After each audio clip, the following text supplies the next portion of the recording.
অসমমালাৰ যিটো লিলিমাই যিবিলাক দুৰ্নীতি অসমমালাই যিদৰে আমাৰ থলগিৰি জনগণৰ যিবিলাক যুৱক আছে যিসকলে খাটি কৰি কাম কৰি উপাৰ্জন কৰি আছে আৰু এই উপাৰ্জন কৰা তেখেতলোকৰ প্ৰাপ্য মূল্য যি কষ্টৰ মূল্য সেই কষ্টৰ মূল্য নিদিয়াকৈ অসমমালাৰ যিসকল বহিৰাগত ঠিকাদাৰ সেই ঠিকাদাৰে পলাই পতং দিছে আৰু যাৰ কাৰণে আজি এইখন দেখিছে আপোনালোকে যিটো অফিচ অসমমালাৰ অফিচ অস্থায়ী অফিচ এই অফিচটোৰ ডাঙৰ এখন গেট লাগি ধৰিছে লগতে এই বাঁহডাল লাগিছে যাতে ইয়াত কোনো কৰ্মচাৰী সোমাব নোৱাৰে আৰু এই ক্ষেত্ৰত যেহেতু আমাৰ বিষয়ববীয়াসকল আছে আমি কাষত বিচাৰিছোঁ অকণমান আগত আহি দিব আপোনালোকে আজি বাঁহডাল লগাই দিছে নহয় জানো পূৰা বন্ধ কৰি দিছে বন্ধ কৰি দিছোঁ একেবাৰে বন্ধ কৰি দিছোঁ যেতিয়ালৈকে আমাৰ দাবীসমূহ আমাৰ ক্ষতিপূৰণসমূহ আমাৰ ইয়াত কামসমূহ যেতিয়ালৈকে ভালকৈ নচলিব আমাৰ লোকেল মানুহখিনিক আমাৰ স্থানীয় মানুহখিনিক গুৰুত্ব দি কিনি যেতিয়ালৈকে কামখিনি নচলিব তেতিয়ালৈকে বাঁহডাল লাগি মূলতঃ যিসকল কিমানমান লোকক ইতিমধ্যে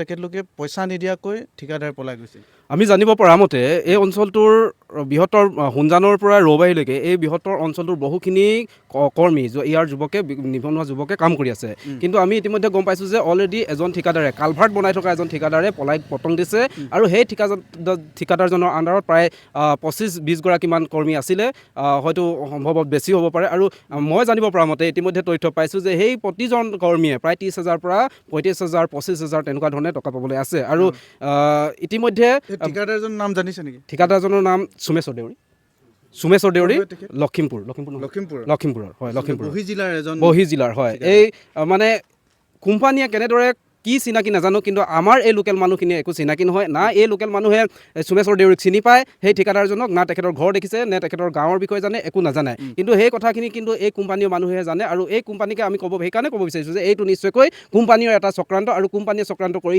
কিনিহে এই ঠিকাদাৰজনক এই কামখিনি কৰিবলৈ দিছিলে আৰু অৱশেষত পলাই পতং দিয়া ক্ষেত্ৰতো সিহঁতে সাথ দিছে বুলি আমি ক'ব বিচাৰিছোঁ নিশ্চয় আচলতে আপোনালোকে এটা কথা পোনপটীয়াভাৱে মন কৰিছে মই বহিৰাগত ঠিকাদাৰ বুলি কৈছিলোঁ আচলতে বহিৰাগত নহয় বহি জিলাৰ এজন ঠিকাদাৰ নাম সোমেশ্বৰ দেউৰী আৰু সোমেশ্বৰ দেউৰীৰ লগতে যিসকল PM আছে PM সকলৰ হয়তো মিতিয়ালী থকাৰ কাৰণেই যে এনেকুৱা এটা হ'বলৈ গৈ আছে সেইটো কথা তেখেতলোকে উল্লেখ কৰিছে আৰু লগতে কি ক'ব তেখেতলোকে যিহেতু দিয়া নাই আৰু আজি এইদৰে আপোনালোকে বাঁহডাল লগাই বন্ধ কৰিছে গেট বন্ধ কৰি দিছে আপোনালোকৰ যিটো প্ৰাপ্য মূল্য সেইটো সঁচাকৈ পাবনে এনেকুৱা কৰিলে না পৰৱৰ্তী পৰ্যায়ত কেনেকুৱা ধৰণৰ কি পদক্ষেপ ল'ব প্ৰথম কথা সোমেশ্বৰ দেউৰীৰ পৰা যিখিনি প্ৰাপ্য বা কোম্পানীৰ পৰা যিখিনি প্ৰাপ্য আমাৰ এই ল'ৰাখিনি পাব লাগে প্ৰথম কথা অতি সোনকালে 2-3 দিনৰ ভিতৰতে দিয়াৰ ব্যৱস্থা কৰিব লাগিব অন্যথা আমি এই যে আজি এই বাঁহডাল লগাইছোঁ অন্যথা এই বাঁহডালৰ সলনি একেবাৰে অৰিজিনেলি আমি গেট লগাই দিবলৈ বাধ্য হ'ম কিয়নো বহুত কষ্ট কৰিছে আজি এদিন দুদিন নহয় মনত ৰাখিব দুমাহ দিন কাম কৰি আছে কিন্তু দুমাহ দিনৰ যিখিনি মূল্য সেই মূল্যখিনি কিন্তু আমাৰ এই ককাইসকলে ভাইসকলে বন্ধুসকলে পোৱা নাই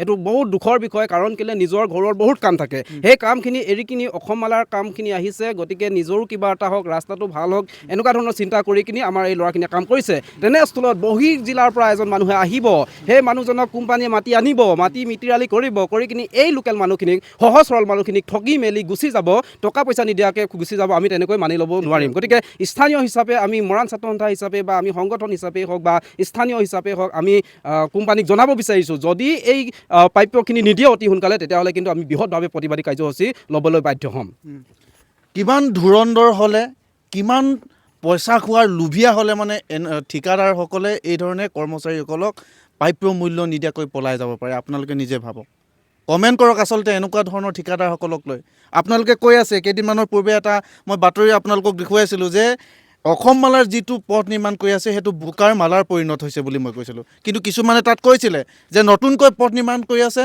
বোকা হ'বই কথাটো হ'ল তেখেতলোকে পথটো নিৰ্মাণ কৰিছে ঠিক আছে কিন্তু এটা যিহেতু ৰাস্তাটো পথটো বহল তো এটা ছাইডত বনাই এটা ছাইড মানুহে যাব পৰাকৈ যদি ব্যৱস্থা কৰিলে হ'লে পানীখিনি যদি ওলাই যাব পৰাকৈ যদি ব্যৱস্থা কৰিলে হ'লে তেনেহ'লে এনেকুৱা এটা অৱস্থাৰ সৃষ্টি নহ'লহেঁতেন য'ত নেকি আজি যদি প্ৰেগনেণ্ট মানুহ এগৰাকী যদি ডেলিভাৰী কৰিবলগীয়া হয় সন্তান যদি জন্ম ল'বলগীয়া হয় মেডিকেলত নিয়াৰ প্ৰয়োজন নাই অসমমালাৰ পথটোত লৈ আহক অট'মেটিকেলি ল'ৰা জন্ম হৈ যাব আচলতে এইটো সঁচা হয় নহয় আপুনি মোক কওক নিশ্চয় একদম সঁচা কথা কৈছে, কাৰণ কেলৈ অলপ দিনৰ আগতে সৰু সুৰাকৈ বৰষুণ আহিছিলে আৰু সেই বৰষুণ জাকৰ পৰা আমাৰ এই ৰাইজৰ এনেকুৱা এটা হৈছিলে যে বাইকখন বাইচাইকেলখন গাড়ীটো দূৰৰে কথা, বাইকখন বাইচাইকেলখনো নিব পৰা এটা অৱস্থা নাছিলে। গতিকে এনেকুৱা ধৰণৰ যদি অৱস্থা হয়, অতি সোনকালে আমাৰ বাৰিষা দিন আহি আছে, মাৰ্চ এপ্ৰিলৰ পৰা পূৰা বৰষুণ আহিব, তেতিয়া কি হ'ব এই ৰাইজৰ? তেতিয়াতো মাৰাত্মক হ'ব। আমাৰ ৰোগীসকলক মেডিকেল নিয়াৰ পৰা আৰম্ভ কৰি বিভিন্ন ক্ষেত্ৰত, ছাত্ৰ ছাত্ৰীসকলৰ ক্ষেত্ৰতেই হওক বা চৰকাৰী মানুহখিনিৰ ক্ষেত্ৰতে হওক, বিভিন্ন ধৰণৰ অসুবিধা হ'ব। গতিকে আমি সেই ক্ষেত্ৰতো ক'ব বিচাৰিছোঁ কোম্পানীক, যাতে বাৰিষাৰ হোৱাৰ আগতেই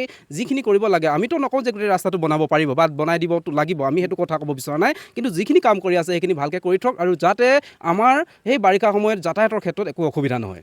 নিশ্চয়। আচলতে আৰু এটা কথা মনত পৰিছে, তেখেতলোকৰ যিবিলাক যিসকল কৰ্মচাৰী আছে অসমালাৰ, অসমীয়া বুজি নাপায়। অসমীয়া বুজি নোপোৱাৰ ফলত কি হৈছে, আমাৰ যিসকল থলগিৰি জনগণ আছে, থলগিৰি জনগণৰ মনৰ ভাৱ বাদ দিয়ক, থলগিৰি জনগণে যে এই পথটো দি গ'লে কিমান কষ্ট পাইছে সেই কথাটো বুজি নাপায়। লগতে যিবিলাক কাম কৰিছে, ইতিমধ্যে কালভাৰ্টৰ যিখন ঠিকাদাৰ আছিলে, ঠিকাদাৰে যিসকল কালভাৰ্ট বনোৱা কৰ্মচাৰীসকল, যিসকল আমাৰ থলুৱা খাটি খোৱা ল'ৰা আছে, তেখেতলোকৰ পইচা নিদিয়াকৈ তেওঁ পলাই গৈছে।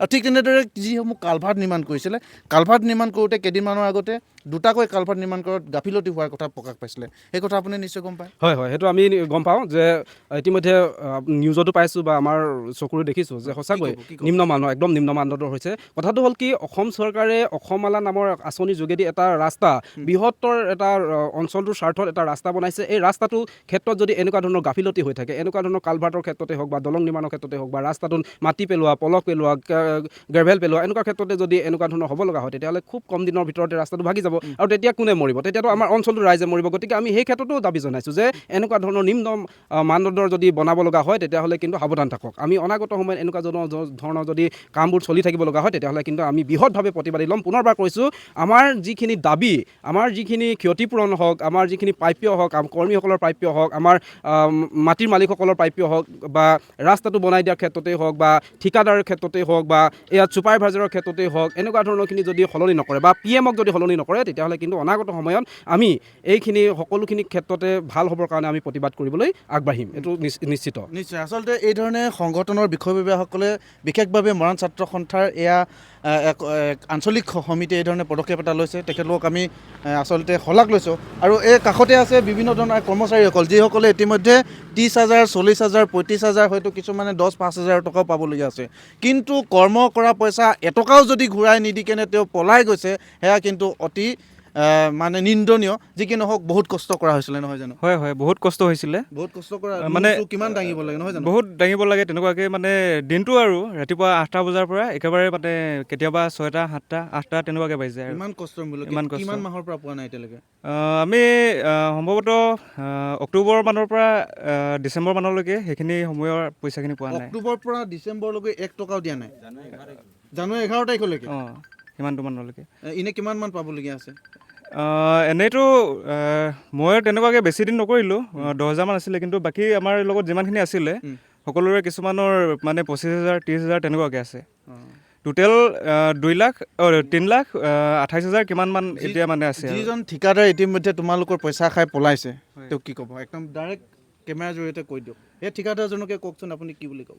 হয়, সি যিহেতু আমাৰ পইচাখিনি লৈ পেলাই পলাইছোঁ বুলি ভাবিছে, কিন্তু অতি সোনকালেই সি তাৰ নিজৰ মনৰ বিবেকেৰে পইচাখিনি যাতে আমাক ভৰাই দিয়ক, বা আমাৰ নিজৰ একাউণ্টৰ আছে চবতে ভৰাই দিয়ক, নতুবা আমি যদি পইচাখিনি সময়মতে নিদিয়ে, তেতিয়াহ'লে আমি বেলেগ বিহিত ব্যৱস্থা ল'বলৈ বাধ্য হ'ম। নিশ্চয়। এয়া আপোনালোকে দেখিছে, পিছফালেও যথেষ্ট সংখ্যক আছে। সকলোৱে ক'লে বহুতো দীঘল হ'ব, সেয়েহে আমি ঠিকাদাৰজনক অনুৰোধ জনাইছোঁ। আমি এই সংবাদটো এইকাৰণে প্ৰচাৰ কৰিছোঁ যাতে আপোনাৰ দৃষ্টিগোচৰ হওক, কেনেকুৱা এটা অৱস্থাৰ সৃষ্টি হ'ব পাৰে। কিমান দিনৰ পৰা পামকৈ আশা কৰি থকা ধনসমূহ আপুনি নিদিয়াকৈ যদিও আঁতৰিও গৈছে, তেন্তে এয়া পলাই যোৱাই হ'ব, নহয় জানো? তেওঁ যোৱাৰ আগত কিবা কৈ থৈ গৈছিলে নেকি ঠিকাদাৰে? না, ঠিকাদাৰে অক্টোবৰ মানৰ পৰা একচুৱেলি ইয়ালৈ অহাই নাই সি।